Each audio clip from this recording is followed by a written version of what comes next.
What's going on, world? It's your boy at Big Game James _36, and this is Big Games B.S, part of Den Media Group, presented by MFTKFoundation.com. We have our MFTK Youth Showcase coming up here shortly. Got a chance to check out some of the guys that I know will more than likely be on the team. Last night when I watched Springfield play Landon Middle School here in Jacksonville. But if you got kids all the way in Tallahassee, anywhere that want to get active, I talked to one of my teammates, Xavier Lee. Actually, I got to send Zay the stuff for the 12U team, because his son's going to potentially come down and play quarterback for us for a little bit, spin the ball a little bit. But we got to get active. 100 spots for this showcase. And then we're going to replicate it again on the high school side, 100 spots for that one as well. And we want the best of the best to be able to come out. We are about development of the young men. If you would like to sponsor a kid for $25, you can click the QR code there to the top right. That'll take you to the website. That will give you an opportunity to be able to use Stripe. You can do whatever, just put MFTK Showcase, or you can go to MFTK36. Those are the ways to do a lot of different stuff. We will be doing gifts for good grades. I'm trying to figure out if I really want to move some birds. But like the way this money situation going, I'm unmotivated to move birds. Like at all. Like, I'm going to do the gifts for good grades because I feel like I'll be okay by then. Like some shit's got to balance out. But like when you just sit there and you're like, man, no, fuck these kids. Like I got to take care of my fucking kid. Like, so we had there was a video that we could show of me with University Christian with our 10U team. So on Sunday, we had the city championships, we call it AKA the Little Gator Bowl, that are played at Everbank Stadium. And the kids were doing this. And I was spending time with those kids. And you win the city championship, you get a chance to go play for the regional, right? The fucked up part about it is this. Like, bro, I gotta they don't, like Pop Warner don't pay for you to go to this shit. Like, you gotta pay. Pop Warner don't pay for shit. So like, the problem with all of this stuff is you want your kid to be able to get the best experience. And I know if I'm struggling, other people are struggling. The kids got to get down. The games aren't local. We got to go to basically Wake Worth, which is basically West Palm Beach. So that requires gas, right? We play at 11 a.m. I'm not getting up at 5 o'clock in the morning to drive a bunch of kids down there. We also have, what is the other thing? So that means you got to get a hotel, which means you got to feed these little nigglets dinner, breakfast, and at least lunch on the road. You got to get, and all the parents ain't coming. So you got to get a transport van, which requires gas. It requires a rental. It's a lot of money, dog. Like during the holidays, during the government shutdown, during all of these different things, it's hey, it's a little fun. It's fun times. And I ain't happy about that. Not happy at all. But you know what I gotta do? I gotta look at this little boy who I have spoiled. And him and his boys want to compete. And also, funny thing about us, I want people to think, we call ourselves the church boys because it's University Christian is where we practice at. But we are not University Christian Athletic Association. That is not what my Pop Warner badge says. It says University Community Athletic Association. And you know why? Our 13U staff is a bunch of goons. Ain't nobody got no clean license but me. I'm the cleanest person on our staff, which is cool because I'm a saint. But like, I got my, what did the fruity booty guy say? A saint is just a sinner who fell down or some shit like that. Donnie McClurkin. So I mean, I done found I'm like right there, but like I'm sitting here, we're trying to find out who got the clean license to be able to do this stuff. So it's just my life is just a series of hilarity. But if you would want to help donate to get some boys down there, I'm not using that money. That money's going directly to them. Y'all ain't gonna do me like Erman. You ain't gonna carry Key Largo V shit. The minute I'm posted, that's why y'all think I post so many pictures. You think that's hard, dog? See, put that comment on the Jumbotron stream real quick before we talk about the MFTK showcase. Jackson, big game. Me and my wife have 8 kids, and we have a 15-seat Ford Transit. First off, 8. I was about to say something slick, but I just read it. And so, see, this is what you got to do. This is what people got to do with me, and I almost did it to somebody else. You got to read to comprehend. But I definitely hit me up in the DM, sir, because I would much rather shoot you some bread than shoot Hertz because we need bands. I'm going to need them in the spring. You let me know what we need to do to get that done, and then we good. But goddamn, bro, stay off of her. Like, give her a minute. Give that vagina some time to breathe, my man. 8 kids? I know you. Are you Catholic? Gotta be. I know you giving her hopefully you got like a 2-year break, bro. Like, I know you gave her a little bit of time to bounce back before you got, like, that might have been the problem, actually. She done bounced back. Now she looking good. And now you can't help yourself. 8. God damn. That's it. That shit done spent your whole relationship on her back. Or you got twins or something. But nah, that's dope, bro. Like, congratulations to that, though. But like, yeah. But here's what we got. MFTK showcase. If you got a jit that you think is about that life, bring them out. Stop talking about that shit. Let me see. We're gonna go out here and we're gonna give you a chance to see if your kid can fail or if they can hang out with the best of the best. I ain't got time for that. Like, I'm the best. Like, I'm not from Jacksonville, Florida, so I don't understand the mentality of a lot of people here. They're only cool with being the best in the area. I have zero desire to be the best in Jacksonville, Florida. I want to be the best. So I like people say, like, we the best team in the city. Cool, no problem. You can have that shit. Like, that's why we're building Mandarin University the way we build Mandarin University and all kinds of stuff. But on Sunday, we have a showcase. As you can see what some of the battle gear looks like. That's what these young men are wearing right now. They're going to look fly. I wish I could find the I know Kobe sent it to me, but they'll have a gold. The defense will be wearing gold jerseys, compression shirts. The offense will be wearing white. We only have so many that we can give away. So you need to pre-register. You can click on the if you go to my site, there's a not my site. If you go to my page, my pin suite, you can click the link. That will get you to the sports market where we do all of our communications. I'm telling people, if you cannot make it on that date, register anyway. If you register anyway, then we will still be able to know who you are. You can submit us some film of them playing, and then we'll know how to get in contact with you when we do our parent interest meetings. Because what I want is, this ain't like this other shit, man. Don't sign up if you can't commit. We're going to practice once a week, more than likely, maybe a couple times a week until we get into our actual season, which is in January. But once we get into the actual season, we're going to practice on them maybe like on a Tuesday or Wednesday. We travel on Friday nights to get where we need to get to. All you got to do is pay your registration fee, and then everything else we'll figure out, and we take care of it. If you don't have the registration fee, like, don't just be that shit where you just go ghost. We about the jits on this. We'll figure out how to get the kids the money, but you're gonna have to do something. Like, hold on before that, because I know how youth ball is.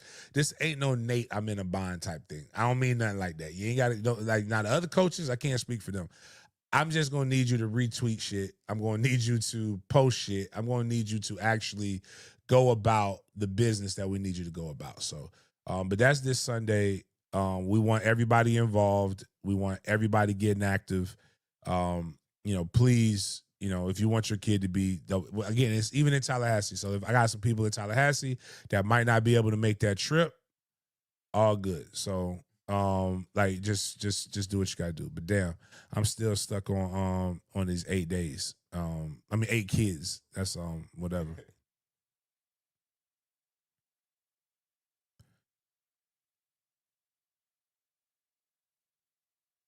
But yeah, we can go ahead. Now, that's basically our main church announcements would bring the show. Now let's go, man. Let's start the day off properly. If you don't start your day off right, it's gonna go wrong. If you don't start your day off right, it's gonna go left. You already know what time it is, dog. Thank you, God, for another day. Thank you, God, for another day. Thank you, God. God is great. All the time. All the time.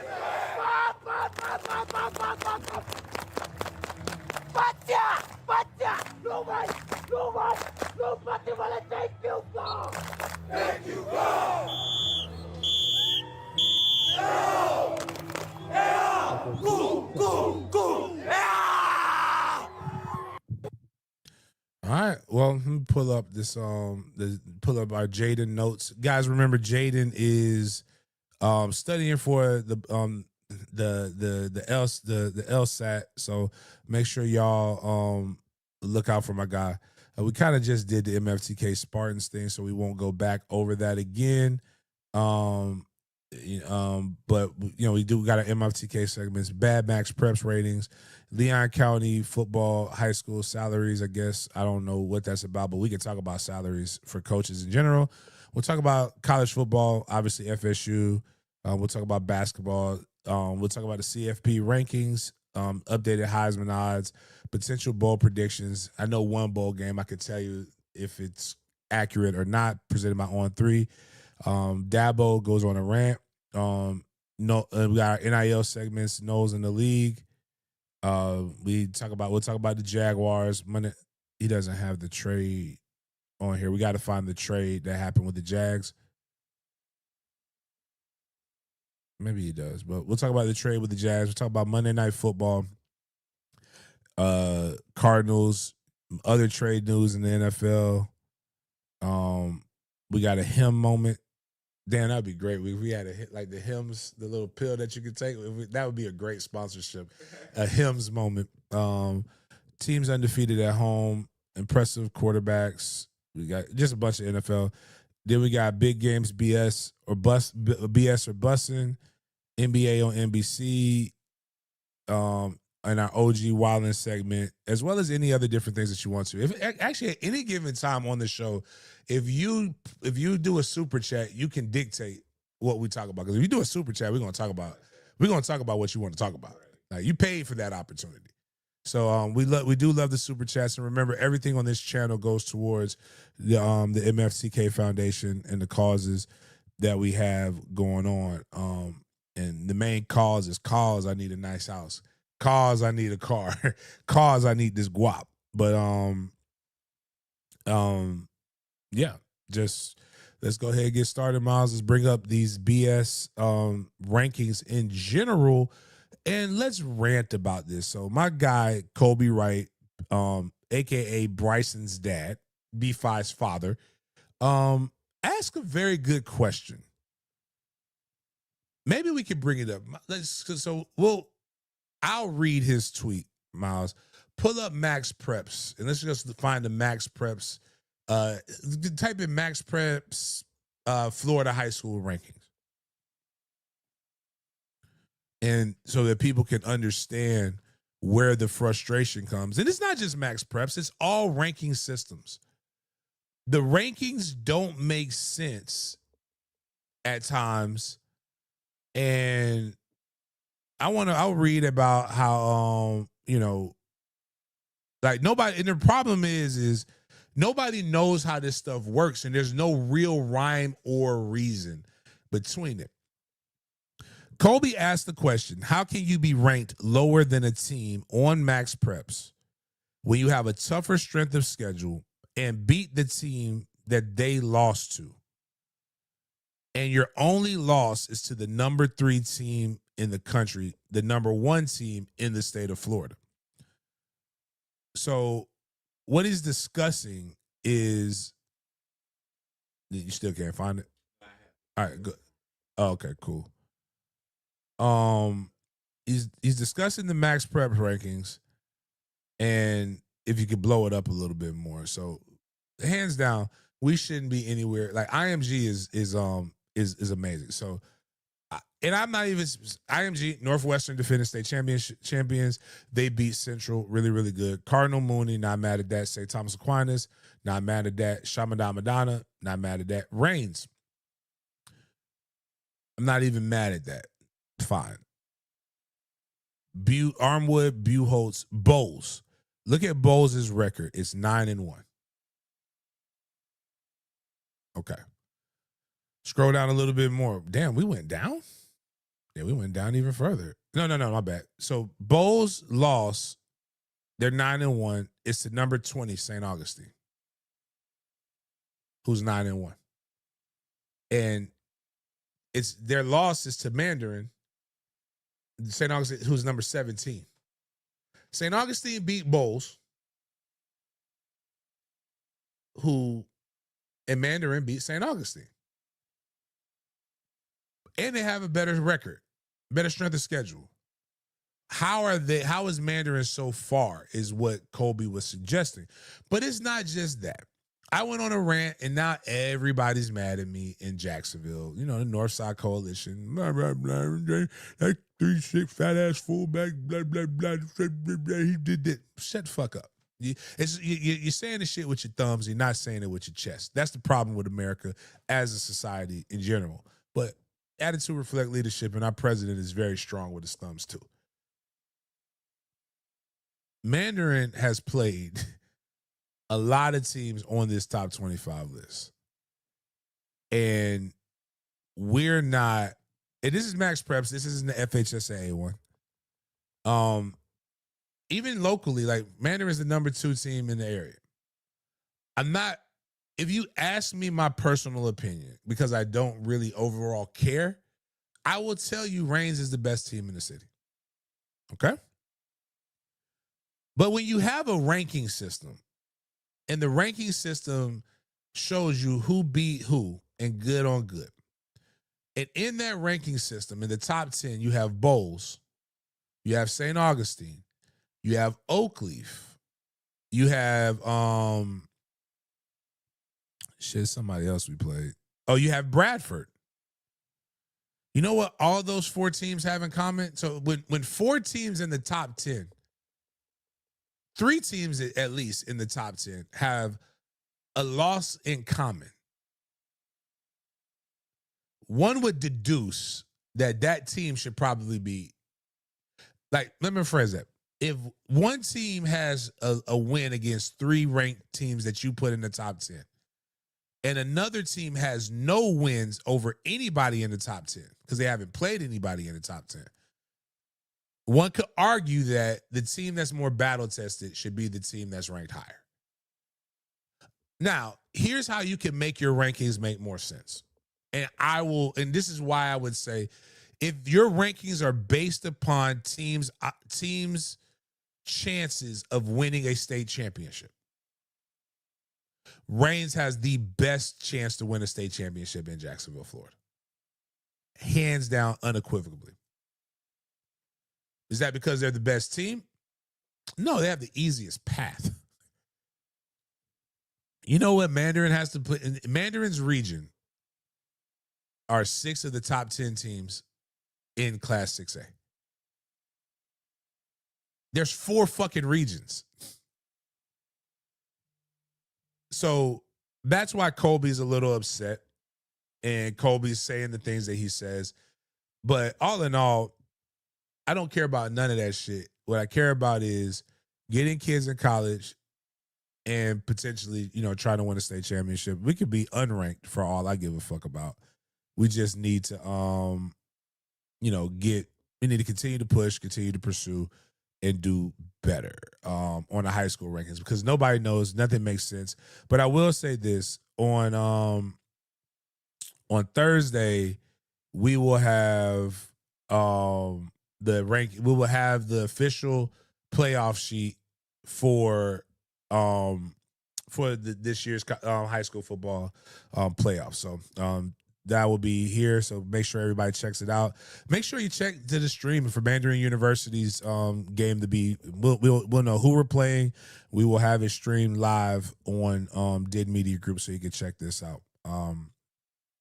Justin Barney talks about Leon County head football coach and teacher makes their salaries. So what happens is you're a teacher, and this is why the salaries are so shitty.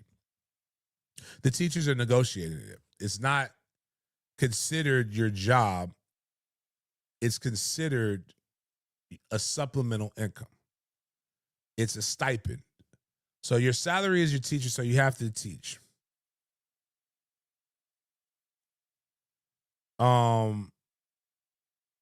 So the teacher salary for a head coach in Leon County is similar in Jacksonville, is on average $47,500. And then you make $5,300 as your head coaching supplement or your stipend. So I tell you guys all the time about my coaching stipend is $1,440 funky ass dollars the Wednesday before Black Friday. But it's $5,300 to be the head coach. So for just a few pennies more, you get more headache, more frustration. So I want you to understand, $5,300 is not a lot of money. All that cussing, hooting, and hollering, you hate my kid. Your kid's not doing $5,300 is not worth it. You want to guarantee your kid is like you can buy spots. You know how you can buy your kid a starting spot? Probably give a coach $5,300. Like, be like, I will give you $5,300 if you play my boy. We will find somewhere for your son to play. I can promise you that. Because $5,300 is a lot of money when that's what you make, the coach there. Now, what Justin Barney puts in comparison, 80 miles north in Valdosta, that coach gets under $155,000. You know what you can't do? Probably not going to guarantee playing time if you put that. And that's all he has to do is coach football. Also, the athletic directors in a lot of these places have to be, the athletic director for the county is paid more money than the top employee. Or no, excuse me. The superintendent is paid more money than the top employee of the county. So the superintendent of the schools, they say he's getting $220,000. You know why?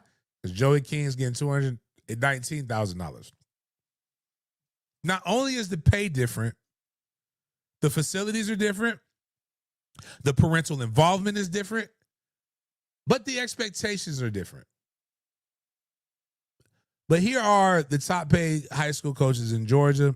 I just said Joey King. They have a fucking they have their own, what do you call charter bus that's wrapped on top of indoor practice facilities, on top of multiple turf fields, the Pop Warner, so everything goes through them. John Reed of Rome, Georgia, 108. Man, that goes a long way in Rome, Georgia. Buford, which is just outside of Atlanta, Carrollton is as well, $173,000. Gainesville, just outside of Atlanta, $173,000. Shelton, Felton, Valdosta High, $162,000. Franklin Stevens, $161,000. Sean Calhoun, Colquitt County, $148,000. These guys are getting paid six figures to coach high school football, and they're just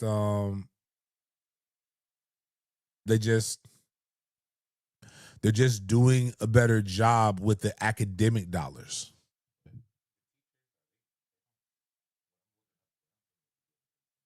They actually get paid like in the 60s and the 70s. and they get bumps every year.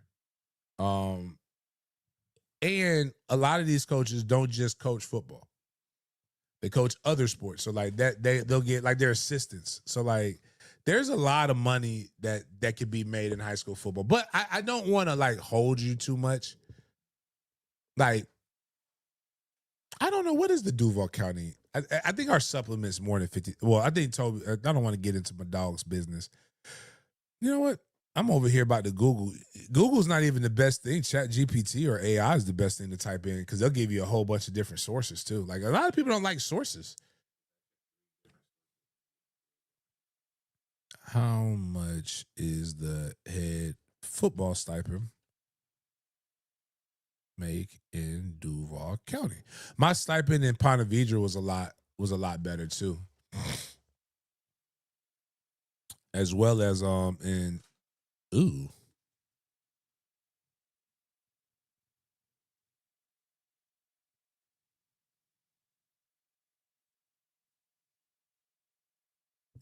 Ew. You don't want to know what the you don't want to know. It's less. But I think we pay teachers more here. All right, so Benham, not much more, but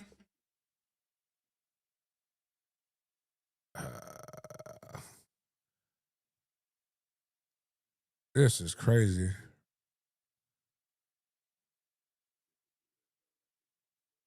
Yeah, that's so. What St. Johns County, like there was in Baker County, there was $100,000 job because Baker County is a county. They can, so what they'll do is they'll tenure you because you get paid by how many years you've been teaching. So they automatically tenure you. So they put you to the top of the thing. They'll give you your stipend. And then there's booster contributions.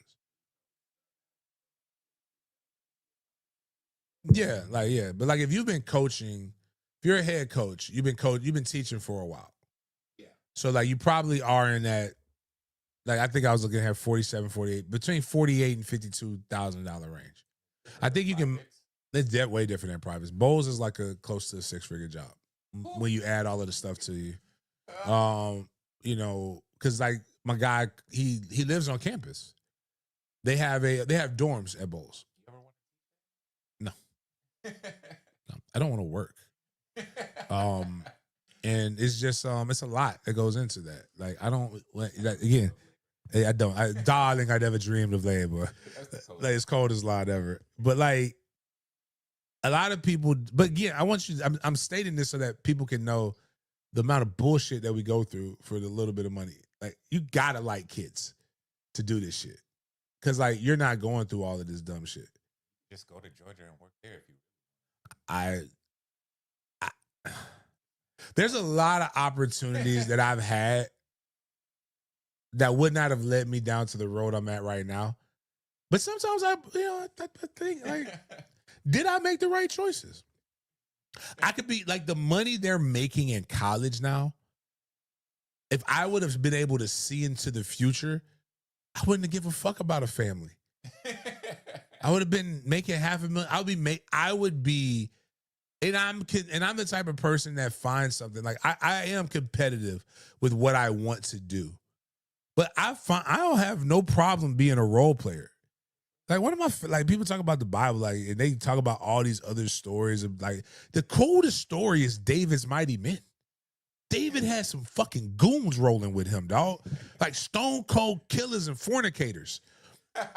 I am quite okay being I don't want to be David. Most kings get their heads cut off.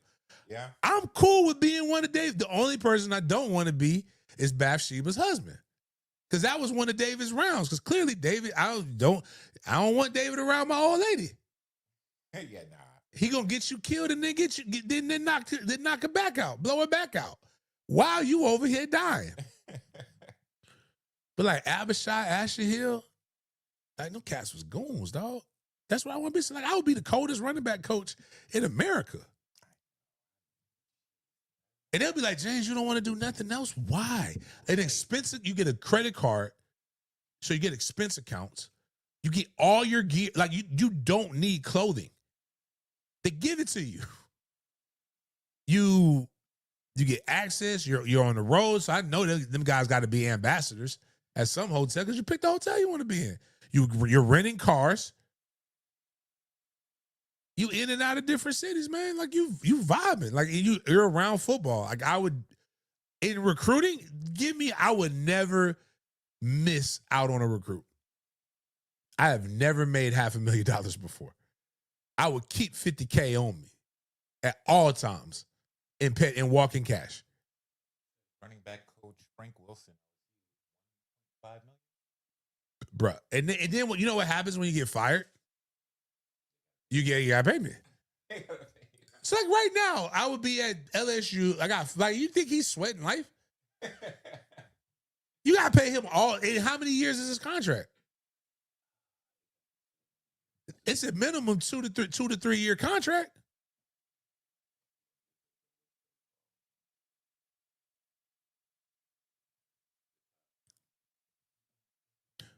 And I thought about being a strength and conditioning coach, and I just didn't want to do it anymore. I almost got like if Kevin Sullivan would have took the job at St. Thomas Aquinas, I think it was the Trey's 12. So this would have been like 10 years ago, 10, 11 years ago. I'd be at St. Thomas Aquinas. I'd be making 6 figures strength training and coaching football in Fort Lauderdale. Our strength, Yak makes $500,000 at Florida State. You give me 1.5. You give me 1.5. I'm putting 500,000 into the MFTK Foundation. And there's going to be a lot of kids getting blessed that just happen to go to Florida State. I'm going to cheat. It's not cheating. I am going to get what I need. I'm going to keep my job. I'm going to keep it back. If I'm wide receiver coach, I can't coach shit. You don't want to see me run routes, but I'll be the best wide receiver coach in America because I'm not selfish. B5 will be right where I'm at. Shit, I told my boy Hove. I was like, he told me that one player wanted $400K, and it was too much, right? I said, and then shit, you better get yourself prepared for the B5 sweepstakes if you want him to go to where you at. I was like, because that's $400K ain't gonna cut it. Now for my dog, I don't get a penny of that shit, but I can just tell you straight up, if $400K is too much for you, then y'all just need to go look elsewhere. We not blinking without $1 million, and we getting bonuses for playoff bonuses. Yeah, goddamn right it is. I was born in the day, but not yesterday. But I told him, shit, we gonna. But if I'm making $1.5 million to be a position coach, I'm gonna get him. Watch me get him. Watch me get him in the door. Yeah, and people just greedy, don't understand. But like that's the salaries are bad. They need to get increased. I feel bad for my guys who that's all they do is teach, and this is their passion. But this is a great way to segue into FSU football. Talking about that. I hope you guys are happy now. We're winning, and we just did a segment. We'll be putting that the Gator Bowl, the Tax Layer Gator Bowl Drop the Selection Show presented by Toyota. Will be coming on a little bit later, either today or tomorrow. Yes. Okay, yeah, as soon as you get the email, but just so you know, the climb continues with primetime matchup Saturday, Clemson, South Carolina, on the ACC network. If you guys, do we still not have ABC and ESPN on? Because I'm not paying attention to YouTube TV. I don't. You can watch the game. Watch it. Watch the scores update. No, they'll play a lot of games if you put money on. Not all of them, but certain. Hard Rock. Yeah, they'll stream the game. The betting app streams the game? Yeah. You're fucking kidding me. How did I not know this? Feed my addiction, please. That is so smart. That is so clutch. I don't know if it does it on your PC, but it will on your phone. I did not know that. That's crazy. But all right, well, if you don't have ESPN on the ACC network, again, I told y'all typed in enough MFTK enough times. I helped him. I wonder if Q did it. Let me ask Q if Quincy Avery couldn't watch Monday Night Football, so I hit him up. I gave him Miss Kim's information, and he kicked his cable cost. I told y'all, if you hit me up, the only requirement I say is that you tell him Big Game sent you. And it's $20 to $50. And it's a really good, you get all the channels, you get everything. And good porn. Like, and you know, if you want to watch porn, they got porn on it. The good stuff. Like, and they got it categorized. It's almost like going to Pornhub or one of those things where you can go to the categories, click on it, you can search. You don't even it's Amazon Fire Stick is how you get it, but you don't even need an Amazon Fire Stick. A lot of the new smart TVs you can download the stuff for it. But YouTube did have the FSU game. That's how I watched it. Okay. The other time, but it's at 7 p.m. I think I'm gonna go. Let me call Scott. I'm gonna tell Scott to put me up with this guy because I need bread. Let's see if Scott answers. Strip Club Scott, if you're a fan of the show, one of the guys. Debauchery finances this channel, for those who don't know. Hey, I need you to put me up with the guy from Pussers. Like, I can come watch the game. I need to watch the game. I need some bread, though. I'm broke. All right, okay. I'll give him, see what I got his fucking number on my phone. I'll be back over there this afternoon. I'll run over there. You in Charleston? Yeah, I'm headed back now. I just bought another club up here in North Charleston, After Hours Club. So, yeah, we staying busy, that's for sure. So, all right. I mean, listen. Yeah, man. Are you busier than a one-legged man in the ass kicking contest? Yeah, that's for sure. You gotta work a little harder for money nowadays. It don't flow like it used to. These clubs are about 15% off of their money from year over year because fucking everybody's so damn scared about this economy. The only people making money in this economy are billionaires that don't fucking need it. Yeah. So, well, the one thing that's been selling since before the Bible was written is you know. Pussy and alcohol sales no matter what. Yeah. So luckily, I think the price is gonna go down a little bit. That might help in the economy because it was getting out of hand. $40 was no longer enough. So yeah, $40 ain't shit. You're right. You got a good point there, my friend. So I mean, it's a silver lining and everything. But yeah, I was just hitting you up because I want to promote, see what we can get down at Pussers and see if it's something. You know, there's only a couple more games left, but I damn sure ain't going to Clemson, and I'm not going to Tallahassee for the Virginia Tech game. So at least the last 2-3 games, I could be able to do something and go check it out. So, but that would just make me think about it. Yeah, let me see if I'll make that happen. I don't have his number. I'm looking now, but I'll stop by there and see. His name's Dan, but I'll stop by there and see him. All right, brother. I'll let you later. I also need to get some of them cigars too, so I need to link up with you anyway. Yeah, just let me know. We'll get together. All right, bro. Bye. I always have a Scott.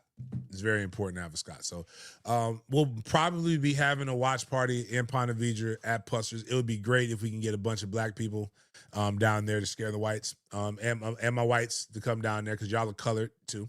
Let's go down there, check it out, have a good time, vibe out, get some food, get some drinks. Pussers actually is really, really cool. When I coached at Ponte Vedra, I used to go there all the time. It's right by the roof, Chris, down that way. 7 p.m., I can't tell you what's going to happen in this game.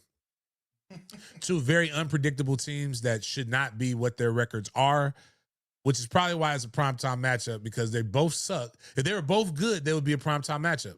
They both are uncharacteristically down, and it doesn't make any sense. And they have the ability to beat the fuck out of each other, so nobody knows. So that's why it's primetime. So, cool game. I really don't like Dabo Swinney. So hopefully we beat the shit out of them again. One of the things that people down Florida State and down Mike Norvell about is his recruitment of freshmen. And when you write, I always tell people, let's write shit down and read it out loud. When you write it down and you read it out loud, it doesn't make sense. 19 true freshmen have played in at least one game at FSU this year. You have good twin, bad twin. You have Usman Kromah. You have Shamar Arnaud, who apparently is a playboy. But when your family owns Hard Rock Casinos, It's kind of like that's the one who had his commitment at the Hard Rock, and they had down in Miami. They had a Seminole spear. He's a real Indian. Just playing play. Yeah, he doesn't need this shit. He's the first real Indian we've ever had. That's crazy. Thompson and Wynn all have played. They've made instant impacts. You know, it's all cool, but good stuff by Florida State incorporating that. And of course, people don't like the fact that he's still doing that. We got a commitment from an edge. I don't know. Let's find this. Let's go Franklin Whitley. Let's go break down this film. Oh, Arno wasn't the pimp. My bad. I thought Arno was the pimp. Or Arno's not the commit. Arno's not the Indian? I thought Arno was the Indian. I don't know.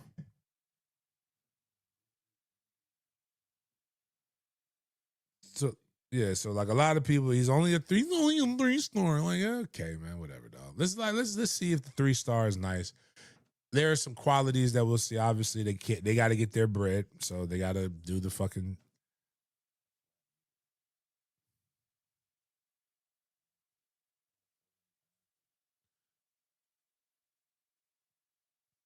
All right, here we go. Let's blow this up. So it's coming from Huddle.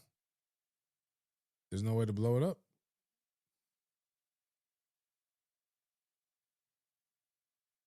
We may have to go to Huddle. Oh, all right. And of course, They gonna hit you. of course, we got a linebacker as well too. Zay is the Indian. My bad. Shalimar is in the Indian. All right, now we can blow this one up. We'll talk about the other one. I know him a little bit more. All right, so we got a D in, so we got to watch him ready to go. He's highlighted. Let's see how he explodes off the ball. Okay, that was okay. I wouldn't have started off with that one. Looks long. Yeah. Oh, all right. Still, those aren't the ones that you put on the beginning, but that's a good look on the highlight.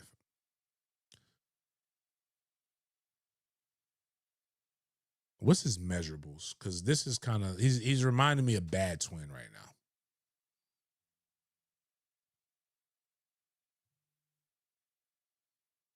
Like, how tall is he? How big is he?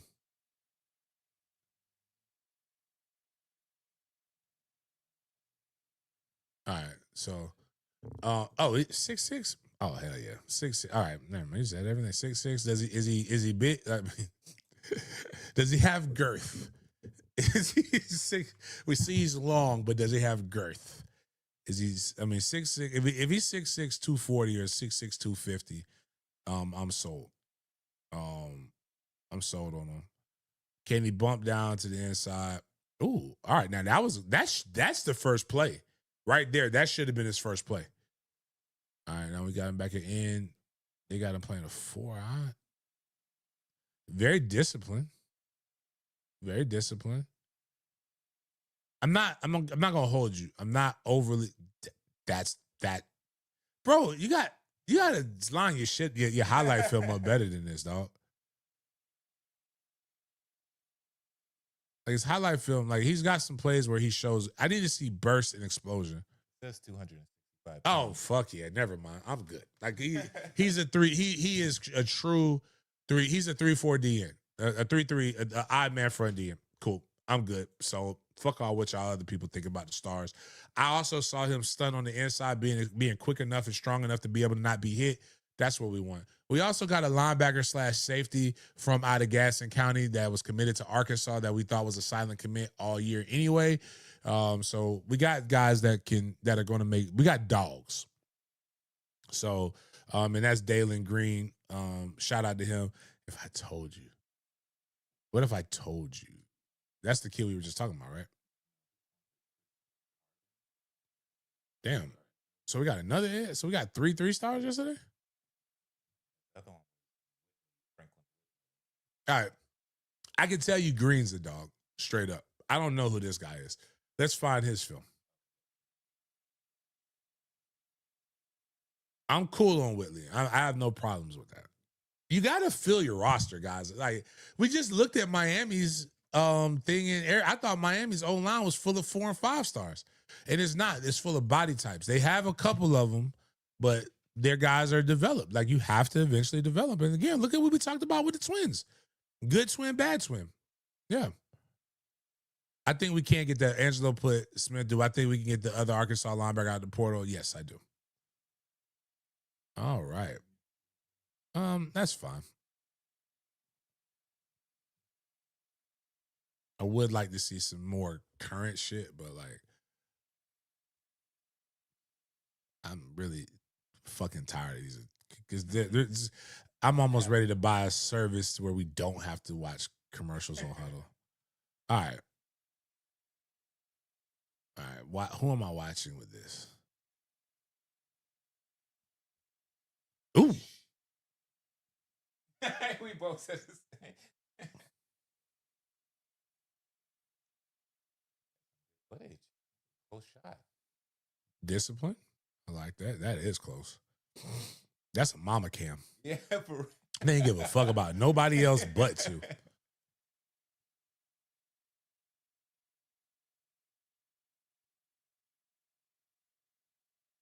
I like the way he tracks it.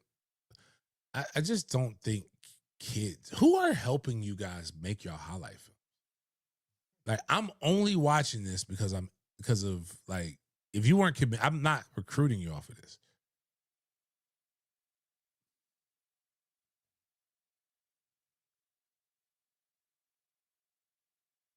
So I know this kid's measurable. What are anybody in the chat know his measurables? Oh, so he's a linebacker.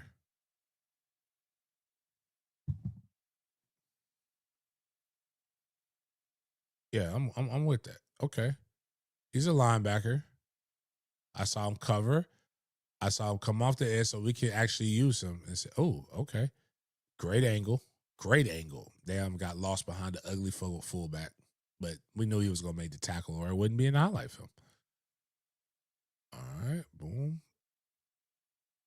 Sheds the block.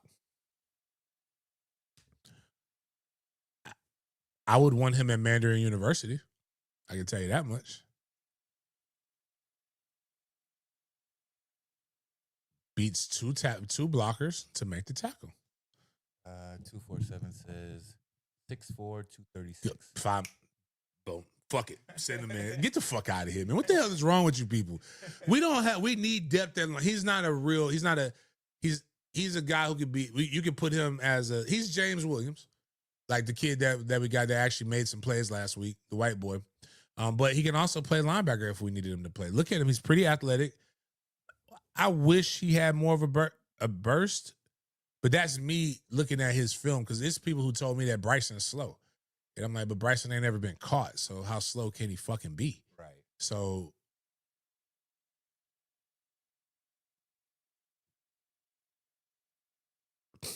I like this. All right, we good. All right, I'm not mad at those 3 pickups.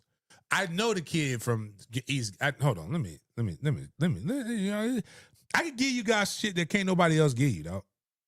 I got 2 people that gonna answer this fucking phone. If he don't answer the phone, I'm gonna get somebody else. Cause I think he a dog, and he might be listening to the shit and knowing that I call people when I'm on the phone, when I'm on the show. I need to call him anyway. I need my commits to my December 20th event.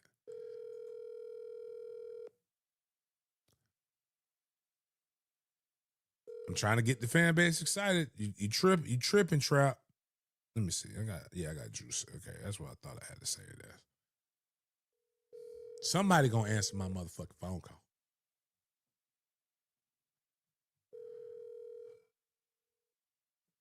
Nigga, I know you ain't working. Okay, all right, thank you. All right, Juice, I need you to tell me what I need to know about this jit. I know he coming to Florida State. I know he one of y'all gassing boys. What are we getting? Like, cause before I don't want to watch the film. I'm just gonna go off of what you say. Who? The jit that just commit. Isn't that one of your boys? Green? Yeah. Best defensive player in the Big Man. Okay. What like? Is he a? They say safety, but he a linebacker, right? Or is he a safety? He play linebacker. He can play linebacker or safety. He more like I like him at middle linebacker, like because he fast. That been hit like Derrick James. I ain't gonna lie. No. He's a hitter. He's a hitter, man. I ain't gonna sit there like to you. He raw as hell.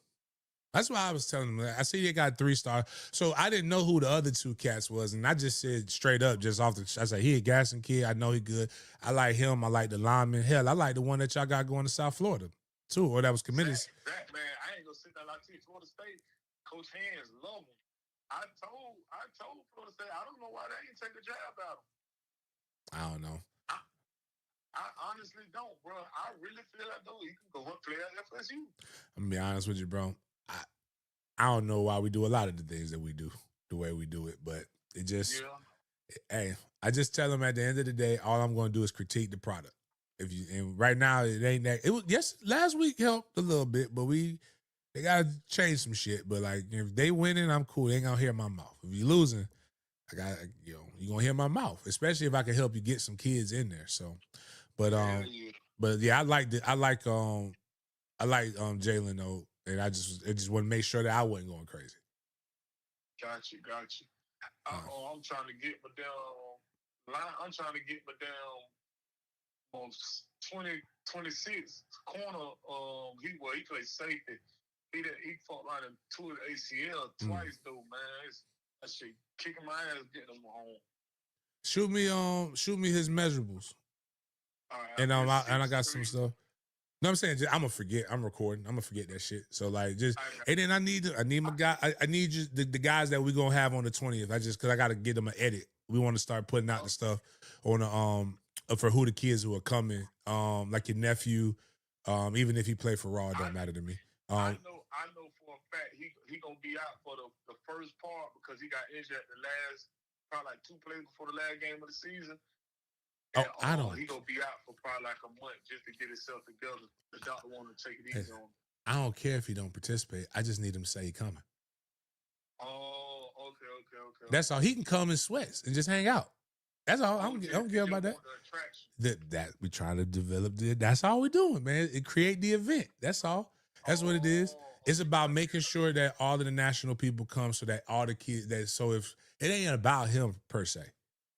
Gotcha. It's about like maybe he got a teammate that don't nobody know about, but they know he there with B5, Asher Gato, a whole bunch of other cats. So they gonna come and be like, oh shoot, I like this jit right here. So you know what I'm saying? Like that's the big thing. I got you. You know that ain't that. I done so get them up there and all. We'll make it happen. But I'm gonna chop it up with you. I just wanted to talk about that. I just want to talk about the Jalen kid. Hey, would you think my DB be fully healed? Cause how long it take to heal the ACL and shit? Cause like I when said, he tear it, he been Raymond paid through with the whole season. But, it's torn, or is it partially torn? I don't know. He had surgery. Okay. He'll be ready to play. The way the stuff go, depending on how he rehab and him, he could be ready to go by next season. But most places are going to probably try to redshirt him. But like Quinn over there, like he may not be able to go where he want to go, but there's some D2s that'll take him or FCSs. Yeah. So, but shoot, but I'm gonna holler at you though. All right, bet, bro. All right, yep. All right, there you go. Get you a good analysis right there. So fuck what everybody else is saying. Fuck them stars. I just again, I can't tell you that. Well, I know Jalen can contribute right away.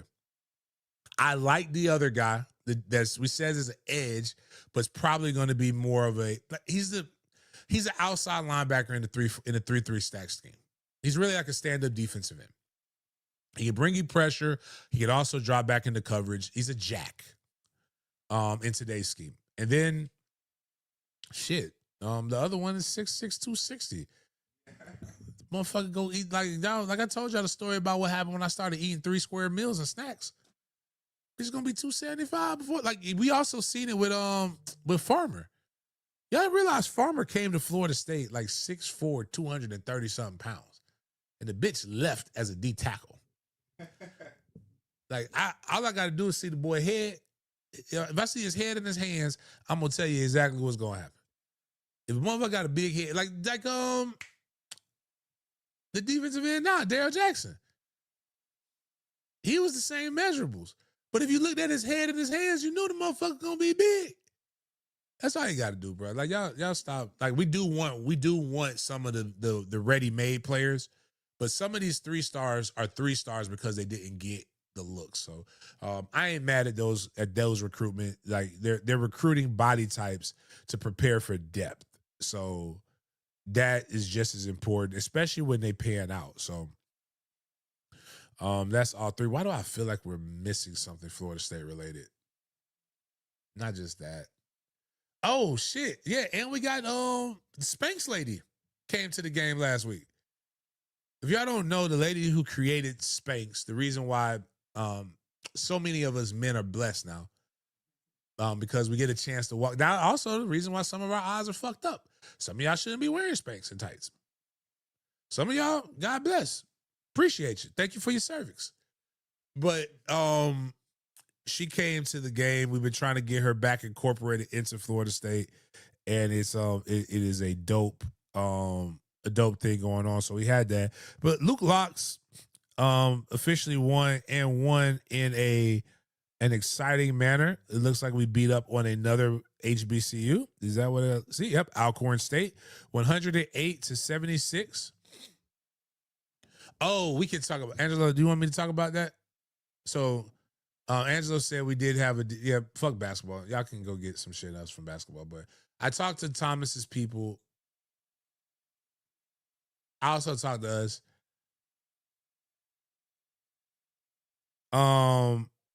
We have to do. If we want it, we can get it.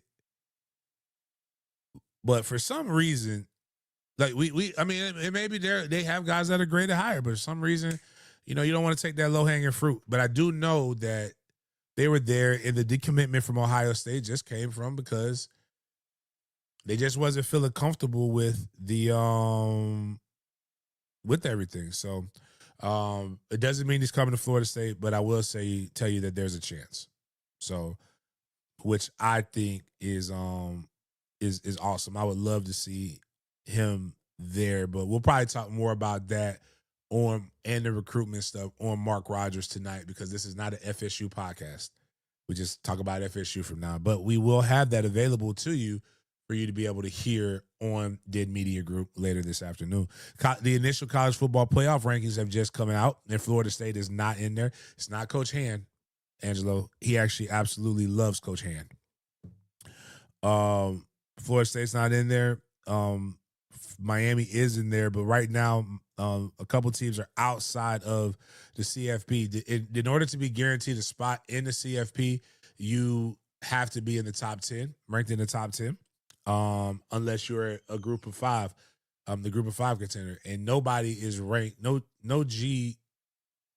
G5 is ranked in the top 25 of the initial CFP. Ohio State, Indiana being over Texas A&M is probably the most crazy thing in all of this. Alabama Crimson Tide. So your first 4 teams are basically 2 Big Ten teams, 2 SEC teams. Georgia right outside of that with Ole Miss, BYU, Texas Tech, Oregon, and Notre Dame. Notre Dame and Alabama are showing you why you have to play the entire season and stop being so up and down with wins and losses. You have to take more of an NFL mindset. The goal is win 10 and you're in is basically what you should be looking at. If you have a strong enough schedule and you're in a strong enough conference. Now, where the win 10 and you're in thing won't work is for the University of Miami, because their schedule is not as strong as what is needed to be, which is frustrating as fuck. Miami is at 18. The ACC has done everything in their power to make Miami great again. And Miami has done everything in their power to just talk about being great, but losing. Your schedule is weak as pot. You just left the state of Florida last week, and you have somehow managed to lose 2 games. You beat Notre Dame. You start off hot, and then this is why we pick on you. Your season is over after Florida State every year. You find a way to lose. I believe they'll lose to Pittsburgh too now. But like, you know, that you are what you are. Georgia Tech, I wish they didn't lose. That kind of threw them off. Georgia Tech would have given us our best opportunity to have two teams in the college football playoff. Louisville is right there as well. Virginia's hanging on strong. All of those guys have, I believe, one ACC loss. So it's going to be an interesting dynamic come December for who is going to play in the ACC championship.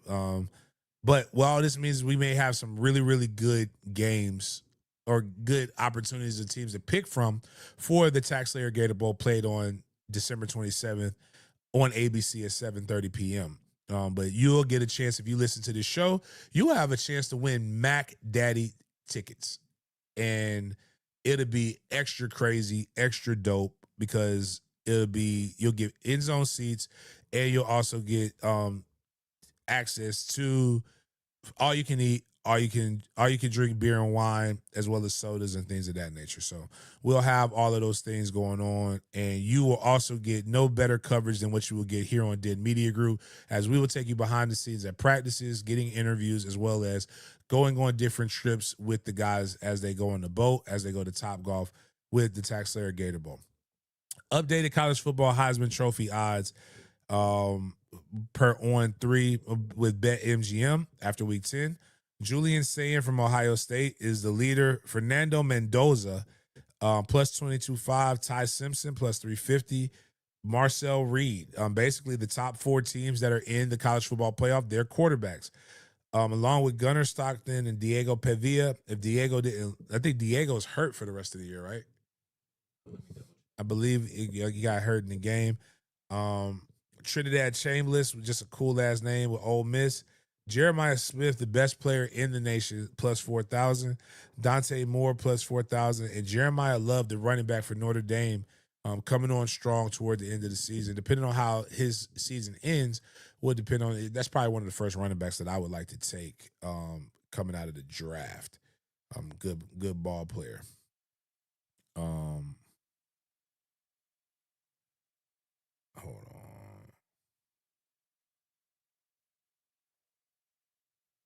Do you see the injury?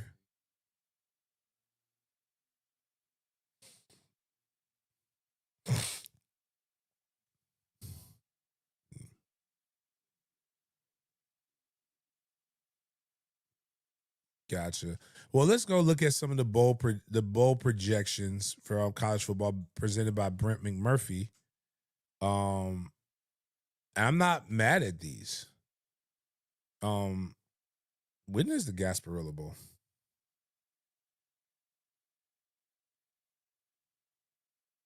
If Florida State goes to the Gasparilla Bowl, I'm fucking I am throwing a tailgate. Actually, that's a lie. I will not be throwing a tailgate for the Gasparilla Bowl. Holy shit, that game is played December 19th. Good night. That's not like I didn't even know bowl games started that early.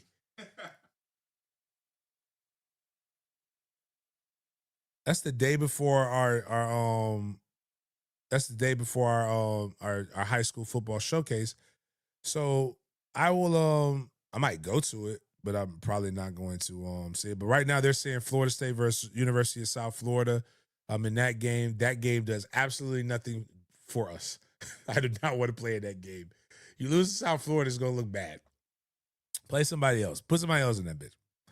Miami playing Tennessee. I cannot wait. Miami fan Luke. I'm going to drop. Miles, did you hear what I told him? If Miami comes to the Gator Bowl, What? I'm on the bus with you, Miami fans. I'm going to give you the VIP tour in Jacksonville, Florida, because I know this is how you started your season off.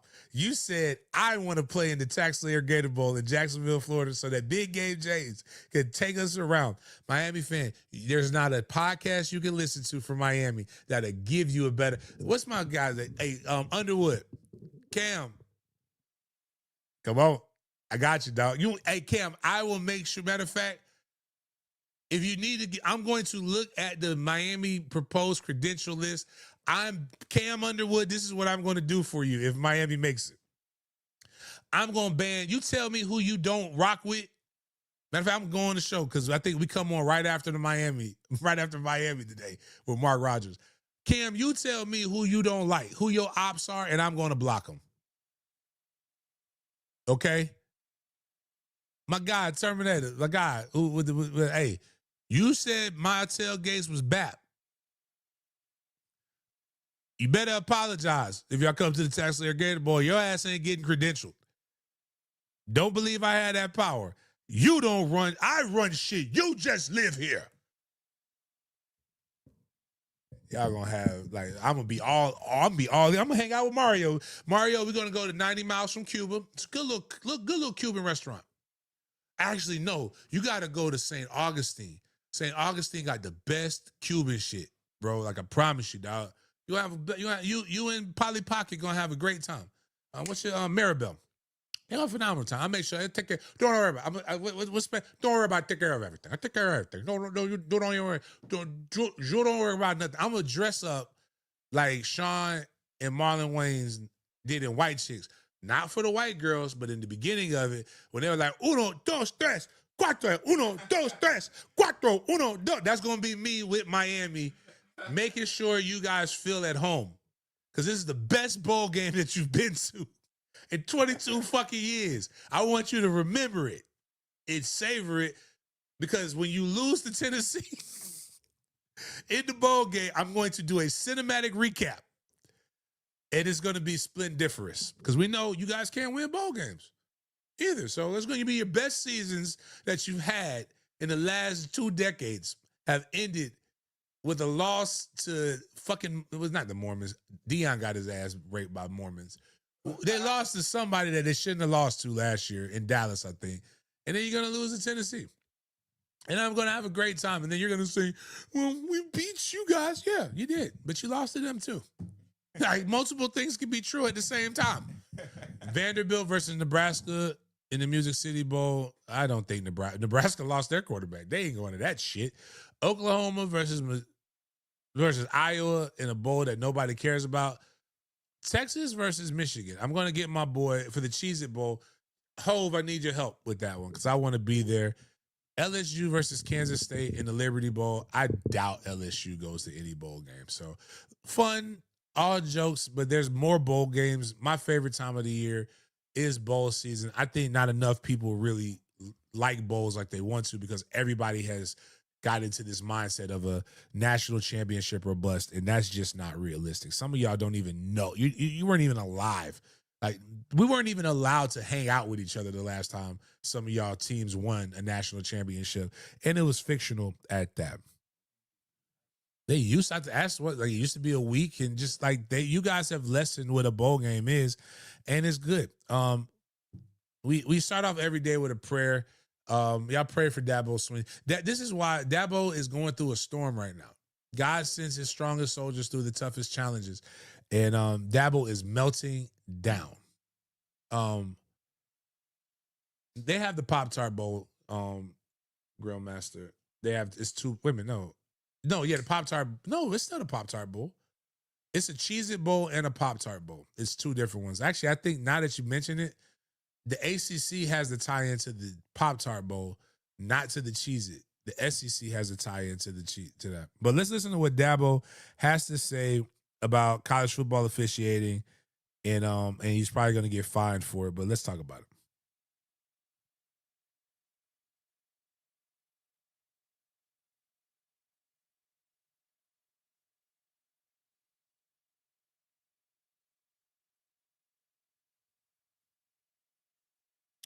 They couldn't hear it? Yeah.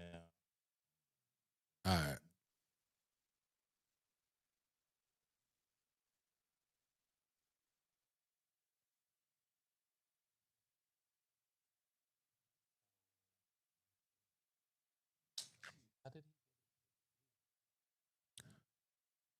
Basically, Dabo's preaching, and he's saying some good shit. He's like, there needs to be accountability in referees. Things that we've always said. But this is how you know Dabo is losing. Dabo used to never really complain about this shit. Dabo over here slapping players now.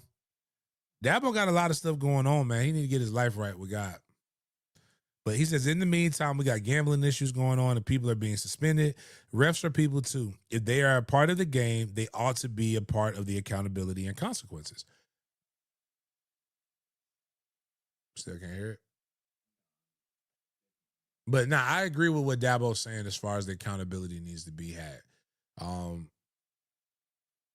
You can't be as big a part of the game. And now what I do like is if actually what sucks about this, the ACC network actually does, like if you watch it, they actually have where you can see when they do reviews, the communication that goes between the referees and everybody else. I do like I said, I when you're right, but he's wrong because he wasn't bitching like this when he was winning. But I thought he was going to, he already said he thinks he's going to be fired. So I think that's hilarious. But, oh, man, I wish we could hear that. But I like hearing Dabo complain. Well, let's get to the NFL. We got a little NIL segment, Knowles in the League. FSU football has posted what they always do. We got, it's funny because Greedy Vance was complaining about a couple weeks ago about guys, they only like the transfers and they don't like to take care of the guys who have been here, and they just give the transfers a transfer, complaining about guys who were recruited out of high school getting overlooked. But here's an example of when it works. Tatum Bethune has 50 tackles in the last 4 games. 16 tackles, 14 tackles, 10 tackles, 10 tackles. Tatum Bethune has been eating and been playing crazy. I believe he was a 7th round pick, doing a really, really good job at Florida State. Left UCF, came over, gave us 2 seasons, did what he needed to do, is doing it in the NFL. And anybody who knew and saw him knew he was going to be a good part of it. You can adapt or you can die. The way the game is going, the transfer portal is just as big a part of recruiting as high school recruiting. And sometimes you need a guy who can come in with this kind of things. The funniest part is to hear people bitch and complain about it when, in fact, it happens in high school every day. But Tatum Bethune came in. That was a Randy Shannon special. We appreciate you guys. A guy who was recruited and very well hasn't, for some reason, well, not for some reason, he had a major injury that has prevented him from being able to play. He had a spinal fusion procedure. Asante Samuel has been fully cleared to return to the NFL by respected doctors David Okonkwo and Nick Theodore in a letter his agent Trayvon Smith presented to NFL teams. Samuel becomes a top free agent and a fascinating addition. I know a couple teams have already scheduled workouts for him to be able to come. It would be great to see the Jacksonville Jaguars try to get Zont to come over here and get a little bit of get a little active. When he is healthy, he is actually a really, really good corner. Most of y'all guys know his dad a little bit more. It was a guy who probably never make the Hall of Fame because of his mouth. Really good corner, like one of the better ones, but like that just says shit to get people. Like we were talking about him, like motherfuckers say he was better than Deion Sanders. I'm like, bro, you drinking hard. I ain't gonna tell you the game. Jacksonville Jaguars. We're only allowed to turn in. There's a system putting of up accountability, stats, but y'all don't know anything about it. We do have that. So the Jacksonville Jaguars have their 5.4% drop rate will rank number 1 in the receiving room this year. Excuse me, my bad. Jacoby Myers is who they brought in. Jacoby Myers doesn't drop the ball. Like they're trying to address the wide receiver issues. You have injuries. De'Ami Brown has not done what he needs to do. They are continuing to make sure that everybody knows that Trevor Lawrence is not to blame, which is fine. Now, here's the thing. They gave up a 4th pick and a 6th round pick. If Jacoby Myers starts dropping passes, can we all please stop blaming everybody else? Because one thing he doesn't do, he does not drop. He would be the number 1 wide receiver as far as targets. He has 0 drops on 126 targets last year. He has had 2 drops since 2024 season began. BTJ has 13. De'Ami Brown has 6. Parker Washington has 7. So you add him to your room, he probably becomes your number 1 wide receiver. Brian Thomas Jr. can become your number 2. Parker Washington can become your number 3. De'Ami Brown could get in where you fit in, while you have Travis Hunter, who has refused to catch passes from Trevor Lawrence, citing that I can't keep making these acrobatic ass catches and keep my knees. He says get that shit fixed. Brian Thomas Jr. is dealing with a low grade ankle sprain, but has a chance to play this week. Again, when you have to continue to make acrobatic catches, are these guys brittle when they come into Florida State? I mean, come into the Jaguars, or is it Trevor?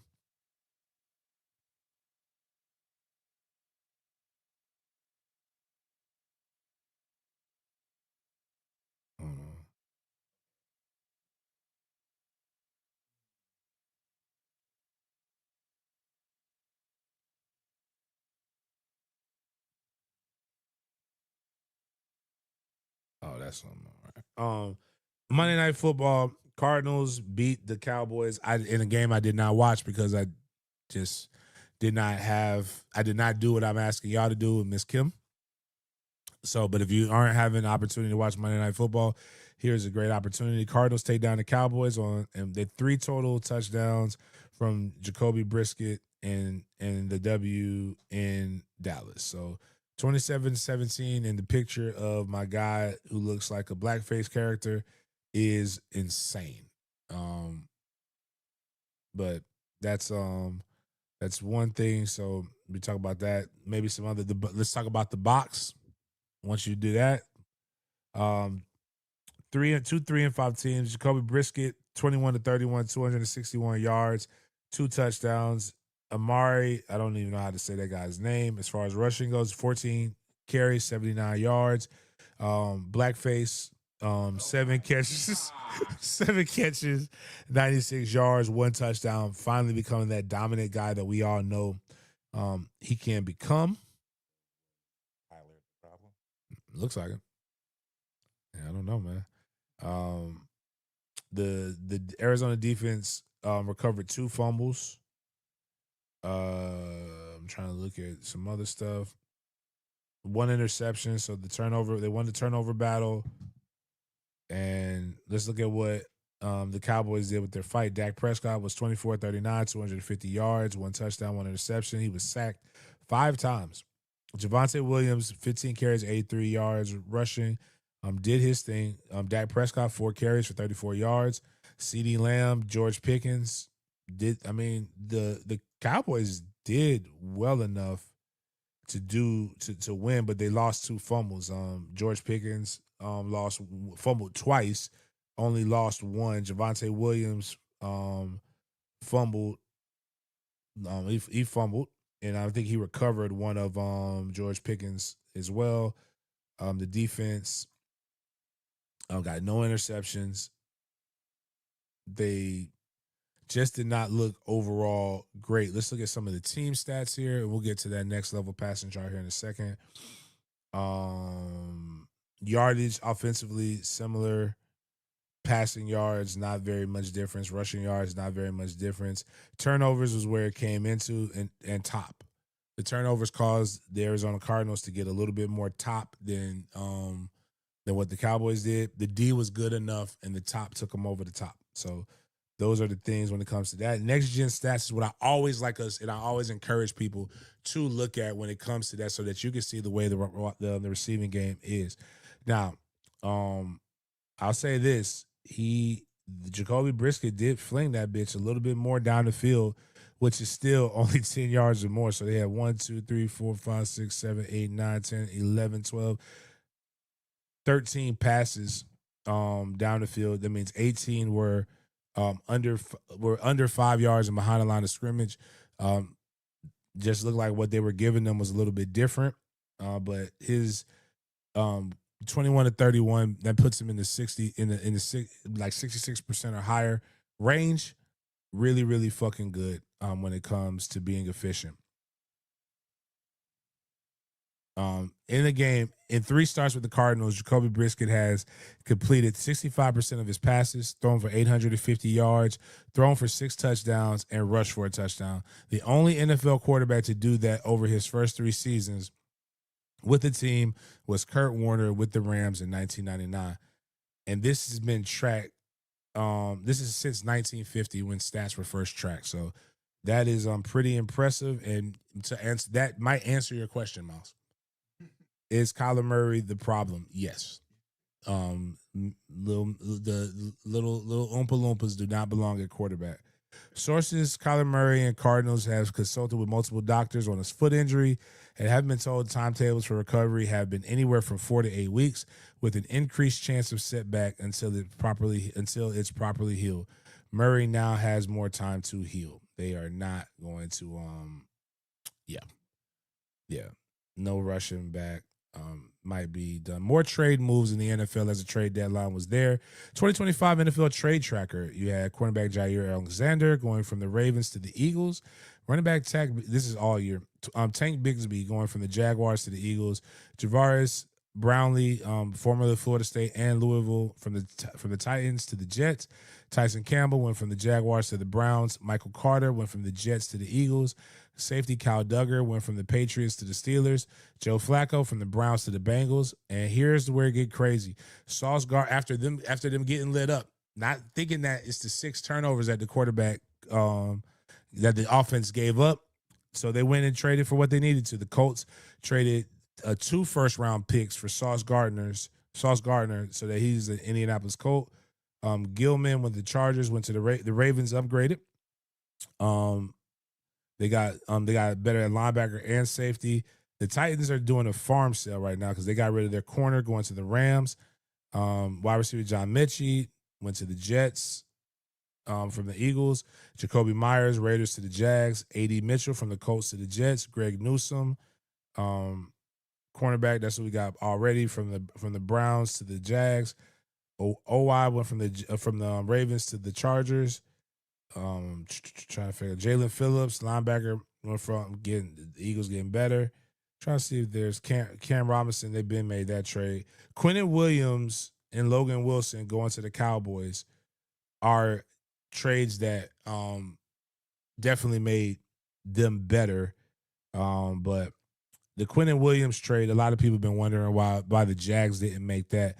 Quentin Williams has 13 run stops for a loss or no gain. That's the second most in the NFL this year. He has done so on 8.9% of his run defense stops, outpacing his previous career high of 6.6 in 2020. The Jets traded him to the Cowboys in exchange for a 2026 first-round pick and more. So basically, the Jets are saying we're going to load up in next year's draft. So it'd be exciting to cover the Jets because it's a lot of shit going on. Sauce Gardner, from again that part, the Jets were able to get 2 first-round picks, a 2026 and a 2027, and a Donnie Mitchell. So the Jets right now are looking at potentially having 3 first-round picks next year. More on that trade. Notable draft picks. Yep. So my bad. So they must have already traded their. No, that was before they picked it up. So they have their own first-round pick. They have the Indianapolis first-round pick. They got the pick that they got for giving up Quentin Williams. They have a second-round pick, 2 second-round picks. Oh, my bad. The Dallas first-round pick was 2027. So they have 2 first-round picks in 26, 2 second-round picks in 26, 3 first-round picks in 2027. So that's a lot of draft capital. They are taking the exact opposite approach of other teams who say, man, fuck them picks. Jordan Schultz, son of Starbucks creator, Jets Brees Hall wants to be traded. I live over 1 hour, a little over 1 hour into the deadline, but Brees Hall says, get me the fuck out of here, which is hilarious. And more from the Starbucks guy. The Bears and 49ers were among the teams that tried to trade for Jets pass rusher Jermaine Johnson II, who Miami fans have said Bain, who only has 1 sack this season, is better than. New York wanted the second-round pick, so Chicago pivoted while San Francisco ultimately stayed put. A move the 49ers would have reunited Johnson with Robert Saleh, his former head coach with the Jets. So that's something that's going on there. Logan Wilson, a deal for a Cowboy. The Cowboys are finalizing a trade to acquire white linebacker Logan Wilson, he happens to be white, so he's tough. Jerry Jones told Stephen A. Smith that the Cowboys have made a trade ahead of Tuesday's NFL deadline. It is expected to be for Wilson, whom the Bengals have been seeking a 6th-round pick. Wilson signed a 4-year, $36 million extension in July 2023 that still has 2 years remaining on it after this season. Teams just trying to get better. Those are some of the popular trades that happen. The Panthers have been doing well, and the reason why is because the running game has been sparked again. Good running game, good D will win you a lot of games from I-9 all the way to Pop Warner.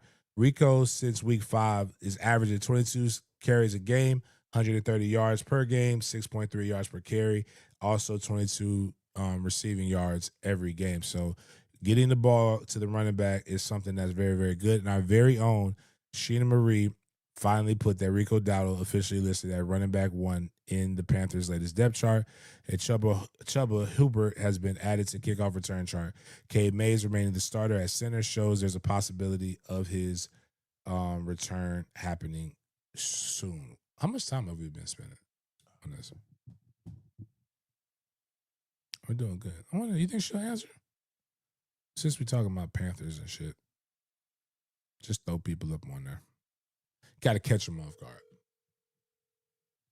Jag should have definitely went after Jermaine. That would have been a good pickup.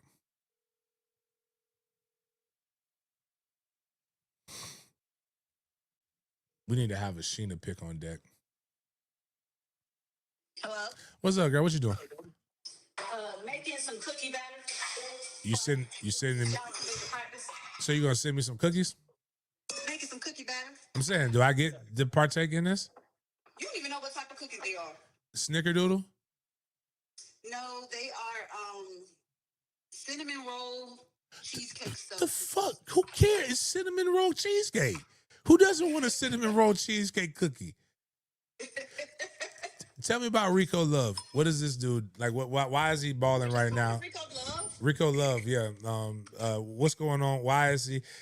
Is he the reason or the petite quarterback surgeon? But I think a guy with 130 yards rushing a game, averaging that, is pretty fucking good. So what about him is like that? And why didn't y'all? Grateful that y'all did not use him week 1, but I don't understand your coaches right now. Honestly, I would say it's a little bit of both. You know, people were harping on Bryce only having 100 yards throwing, but who cares what the stat line say if you get the win at the end of the day? He made the throws as far as Bryce. He made the throws he needed to make when he needed to make them. But of course, if you can establish the run, the whole playbook opens up. So I would say they were just kind of, I would say it's hand in hand. And he didn't, I know you said you're confused about the coaching staff as far as why they didn't start using them earlier. And that's because they just paid Chuba. And by all accounts and purposes, you know, they felt like that was Chuba's team. And that's why there was a hesitancy to just name him the outright starter. But you couldn't really ignore someone that's putting up the numbers that he's putting up and say that you're, you know, making the best decision for the Carolina Panthers. The best decision for the Carolina Panthers right now is Rico Dowdle. And I think I'm not surprised, so to speak, because he is coming off a 1,000-yard season. And I know I feel like a lot of people are kind of glossing over that. Like, oh my God, where'd this guy come from? He ran for 1,000 yards last year too. He was just on the Cowboys. And so, but I mean, it's going to be an interesting conversation at the end of the year because he's only on a 1 year. So we'll see. Yeah, I was just going through and just talking about it. How's the pineapple boy, the Hawaiian, doing? The wide receiver. I can't say his name. Teteroa. He's doing good. I think he's quietly having a good season too. The only people that are kind of shocked about what's going on in Carolina are people that are used to the narrative of the Panthers being absolute ass. You know, and I get it. Like, they earned that title over these last couple of years, but quiet as kept, he's putting together a pretty good rookie campaign. Oh yeah, I wanted him more than I wanted our fragile petite wide receiver / DB. That greatest stat was how many games he played, even though now he's on IR. Not petite. Oh, Travis is petite. You know that we blame his girlfriend. We blame his wife for him being injured. I don't know why, but just it's got to be her fault. Yeah, well, it's got to be her fault. She did something. We don't like her, so she ain't help his knees. I know that much. But But yeah, so like, but I wanted him at you guys' wide receiver. So, but now your record is, are y'all 5-3 or 4? Are y'all won 4 games? 5-4. Yes, that's crazy. Like, again, who would have thought? Like, I thought it was going to be downhill. But I mean, you would have thought. Your job is to think that. I get it. Not. What's to tell the truth? That's very true. You're very true. You are fair. You are fair. I'm very fair. I'm not shocked. I mean, this team has the talent to compete. Is this a Super Bowl team? No, but they do have the talent to compete. And I think that, they're doing a good job of making use of what they have. I do think that, outside of, and Jacksonville's having a solid season also. Outside of the Patriots, Jaguars, well, I ain't gonna say the Jaguars, outside of the Patriots and the Bills games, those were winnable games for the Panthers. But, almost doesn't count. 5-4 is better than people outside were expecting, but I totally expected this team to be able to win at least 9 games. What's the division like? I know the Saints are imploding. The Falcons seem like it's every other. They pick and choose when they want to be good. Team you're gonna get. And then are the Bucks? I know the Bucks when I only know about Miko because he's or Mika because he's on my fantasy team. But do y'all are y'all like in contention for the division? I think so. They're in second place right now, so I think anything is possible. Like the Falcons, it depends on what team shows up. The Panthers can stop the run and get the run game established on the other side of the ball. They can compete with anybody in that division. Anybody in the NFC, if we're being honest. So, Jaguars, what does the Super Bowl look like if the Jaguars and the Panthers met up in San Francisco? How busy do you think the schedule will be? In terms of, I guess I got to talk shit to you. I would have to talk shit to you the whole week, but like, I know I would be busy. You of all people know that I'm built for that shit talking. You know that. You know I'm built for that. Yeah, that's not gonna happen anytime soon. Our quarterback's not good enough for that. But like he's gonna. No, man, I quick to say Trevor throw you into the infirmary, and it's his. You can't if everybody drops the ball. At a certain point, we have to look at is the person delivering the ball just throws a droppable ball. But anyways, we were talking about Rico Love, and I was just like, let me go get some insight from the foremost Panthers expert while she's making A1C elevating cookies. No, you didn't. The diabetes cookie, but it sounds like it'll be great way to. Everybody got to die of something. So listen, for what it's worth, I just left the gym. Okay. I mean, Sheena. It doesn't do anything. Like, nobody's worried about you, ma'am. We already know. We get it. We're talking about the people that you're going to give death to. But but it's all good. But I'll holler at you later. These kids will be all right. They got their whole lives ahead. Oh, you giving it to the baby boys team? Yeah. Oh, yeah. They be all right. Yeah. They'll be all right. But all right, girl. I'll holler at you later. All right, James. Yep. All right. That was Sheena Quick giving us our Panthers update. As we move on to other things, impressive sophomore campaigns there that Jaden has this. Drake May, Miles, how you? Oh shit! I did not realize this. Drake May, did you know Drake May was this good? Yeah, killing. And I didn't pick him up. He's throwing it to one of my favorite people in pop. So, Demario Douglas, Mandarin University alum. Drake made 1,744 yards, 12 touchdowns, 2 interceptions, 116. Quarterback QBR, 75% completion rate. People were saying that the Patriots should draft Shedeur because Drake May isn't any good. Do you think they're still saying the same thing? You know who's not going to be that good? Shedeur. Bocephus Nix, 1,500 passing yards, 11 touchdowns, 4 interceptions, 87.3 QBR, 62% completion rate. Normally they say it's a sophomore slump. Both of these guys are rising as sophomores. That's really, really good campaigns. Ironically, the Colts and the Broncos are the only teams that haven't lost a home game this season. Hopefully the Jaguars get to change that. Division standings. We can put these up, the ones that matter to us. I cannot believe if you would have told me there was a world where the New England Patriots would be at the top of the AFC East, I would have told you you're drinking that good moonshine. They are just ahead of the Buffalo Bills my killer's favorite team. And God, dog, the Miami Dolphins and the New York Jets are now competing for who will get the first overall pick. AFC North, Pittsburgh Steelers are looking to be just mid again and mid their way into the playoffs because the Ravens imploded when Lamar Jackson got hurt, even though he's back. AFC South, the Jaguars are 1.5 games behind. No, I was right. Yeah, no, they're 1.5 because they played an extra game.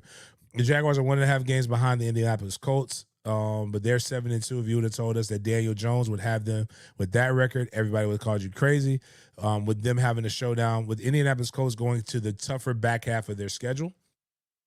The AFC West, the Denver Broncos, the LA Chargers are right now in prime position as the Kansas City Chiefs are starting to kind of get their win back. But they're consistently the best I can't even just say the AFC West is the best conference because looks like the AFC, best division, because the South and the East are pretty fucking competitive as well. So some good football right there on the AFC side. Let's transfer over to the NFC side. The Philadelphia Eagles are continuing their dominance over the NFC East, while with the Washington Redskins season being over, now with old boy's elbow, it's not supposed to go that way. Concussion gang in New York's season is over. And Dak Prescott I think Jerry Jones is trying to prove he's not racist by his treatment of Dak Prescott. Did you see what happened when Stephen A was there? Nah, I didn't. And then I think he threw one more into, or the game was completely out of hand and it was still early. He's like, I think I'm gonna check out. Yeah, I'm gonna go ahead and get out of here before I say something disrespectful. The NFC North is about as parity based as you can get, with 3 teams with 5 wins. In the Minnesota Vikings right there at 4-4. As Sheena just said, the Carolina Panthers are in second place at 5-4, right behind the Tampa Bay Buccaneers at 6-2. The Falcons are 3-5, and New Orleans, nobody cares. The NFC West is probably the most competitive division in football, with 3 teams at 6 wins, with the San Francisco 49ers having 3 losses, with as far as Seattle having 2 and LA having 2. So really cool stuff going on there. Now with Arizona kind of resurging at 3-5, you have no idea how this month of November is going to be so instrumental in the NFL and people getting into different positions so that you can know where you're at. As I always tell fans, as a guy who covers a team that has been pretty ass since he's been doing it, the goal is to win. We've won 1 game. We win 1 more game. We're playing meaningful games in December, and that's all I can ask for. Stat leaders for top stat leaders for the NFL for 2025. Miles has it pulled up there. Again, name that you would not expect. Daniel Jones is at the top of that, with Drake May being at number 5. Let's see where our guy is, since everybody wants to call him a top guy. Why isn't Trevor Lawrence considered a top 10 quarterback? I'll tell you why. Right now, he's ranked 14th in terms of total passing yards, not far behind other guys, but he's got 9 touchdowns to 6 interceptions. So we can say a lot of things. Drops maybe has something to do with a lot of that stuff, but he did throw the ball to the other team 6 times. That is not a good thing. Jonathan Taylor is the number 1 running back in terms of yards, but James Cook is right behind him. Rico Love at 3rd. Javonte Williams and J.K. Dobbins. Isn't that the name of the person? Same name of the person who wrote Harry Potter? J.K. Rowling. Oh, it's close enough. Derrick Henry close behind that. Travis Etienne is top 10. He's number 8, I believe, is what I just saw. Receiving yards, Jackson Smith is that Jigba at 948 yards. There is no Jaguars in that. The Jacksonville Jaguars, Devin Lloyd, want to take my $10 free bet for him getting the defensive MVP and make me lose that money because they hate me. So I figured that out. Brian Burns, NIL, Nolan in the league, leads the NFL with 11 sacks. No Jaguars lead that. Devin Lloyd still is tied for number one, even though he's been off for like 3 weeks. He's still tied for first place in the league with interceptions. So if he comes back and gets more interceptions, we still get a chance to compete for all of these different things. So yeah. So I was just reading something. So that is the top 5 in the NFL, top 5 stat leaders with no Jaguars in there. NFL AFC West teams take center stage on Thursday Night Football. Are you ready for some good football? If Las Vegas Raiders can compete and beat the Denver Broncos, that would be great. Doubt that happens. They play 8:15 tomorrow night on Prime. Make sure you don't do what I have done the last 2 weeks and don't fuck up your fantasy football roster, and make sure you compete at the Pigskin Pick'em. I will be going through next week and getting people paid for Pigskin Pick'ems and college football Pick'ems. But remember, Thursday Night Football is one of the games that counts towards that. Now we get into our big games BS section. BS or bussin'? Spicy buffalo chicken dog. Yeah. Let's see what makes it a dog. Is it because it's on a bun, a hot dog bun? Because it's phallic. I don't know. Yeah, that's because it's a glizzy. Is it phallic? Is that why it's a dog? I don't know. But I'm right now. I'm with it. I like buffalo chicken. So let's go.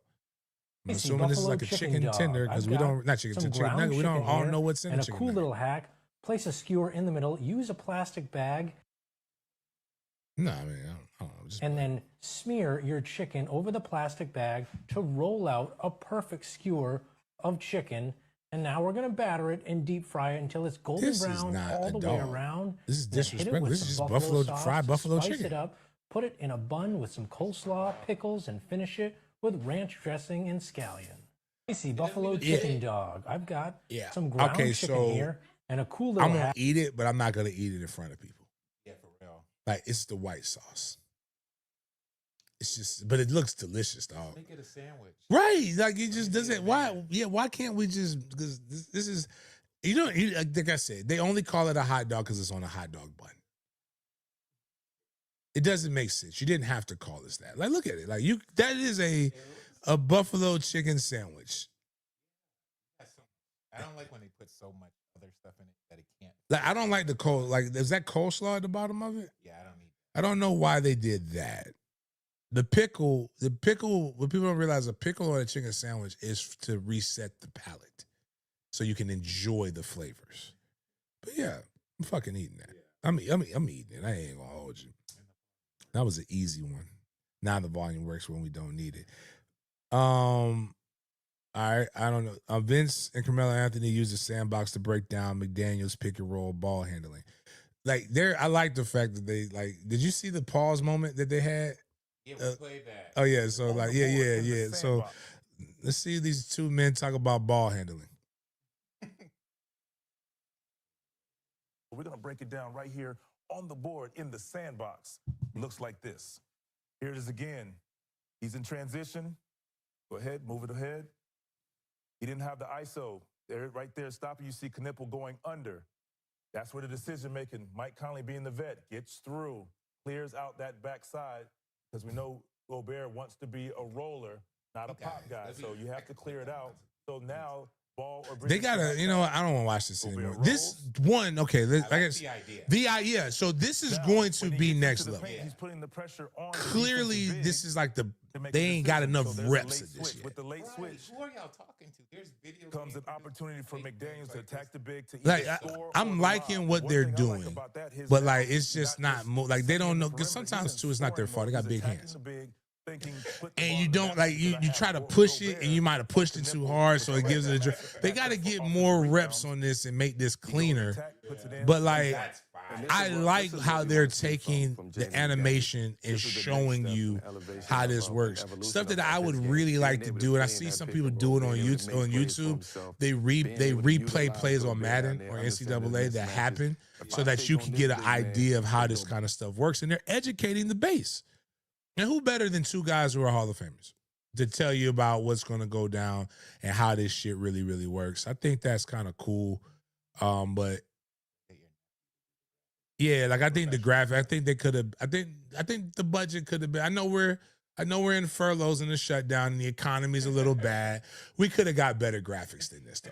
Come on, but I like it. And when they said sandbox, I thought it was gonna be a sandbox when they said this, but like they could have done this better. I would have liked them to say like use like in an NBA street, like use something like that, or like make it look like a playground, and then it would make it more sense. But like, unless that's an NBA term, a basketball term that I don't know about, like they call that the sandbox. I mean, I'll admit to my ignorance on that. But yeah. So cool with that. So now we got another OG Wilding segment. How we'll end this. Tom Brady revealed that his current dog, Junie, is a clone of his late dog, Lua, who died in December 2023. My animals mean the world. My animals, they mean the world to me. I worked with Colossal and leveraged their non-invasive cloning technology through a simple blood draw of our family's elderly dog before she passed. Man,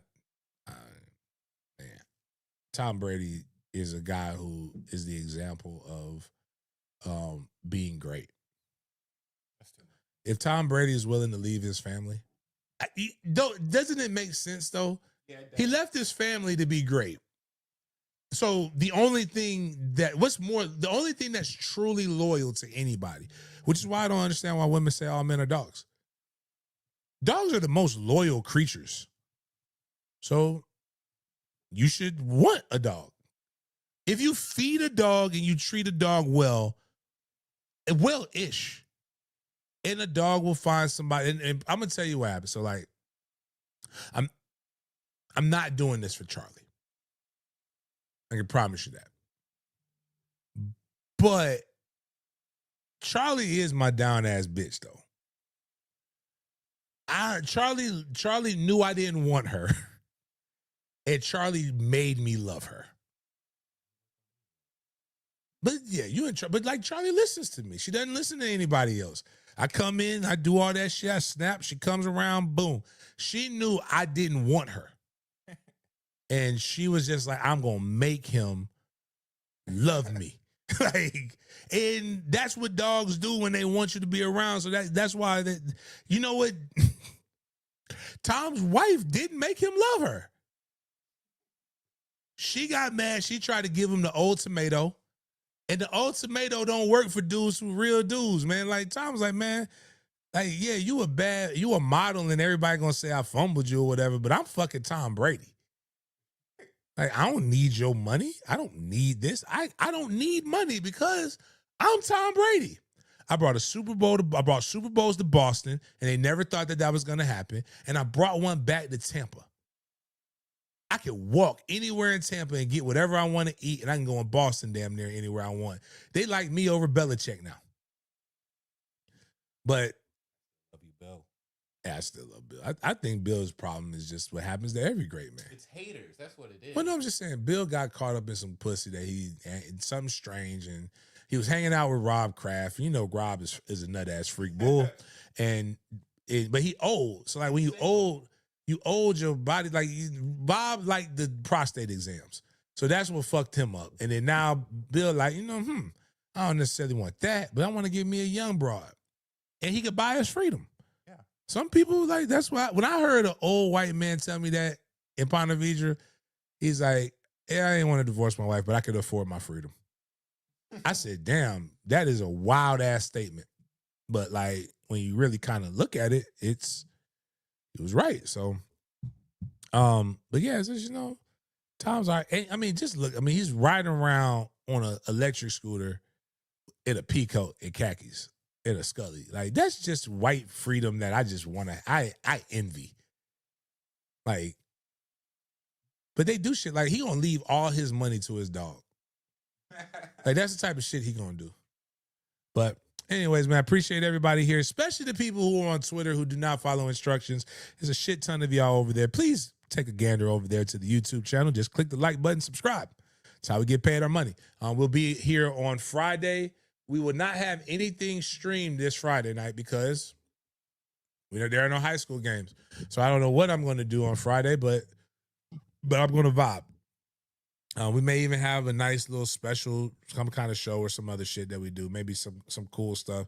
But we will have that. If anybody has a business that's looking into potentially having commercials, or you have some stuff that you want to do on the streams, make sure you hit me up offline. Also on the stream, you hit up the super chat. You can get. I will tell him to read super chats live on air. For those who want to know, that stream is not free. It does cost a little bit of money. It was an expense that we were not prepared for, but nonetheless, it's probably the best investment that we'll make moving forward.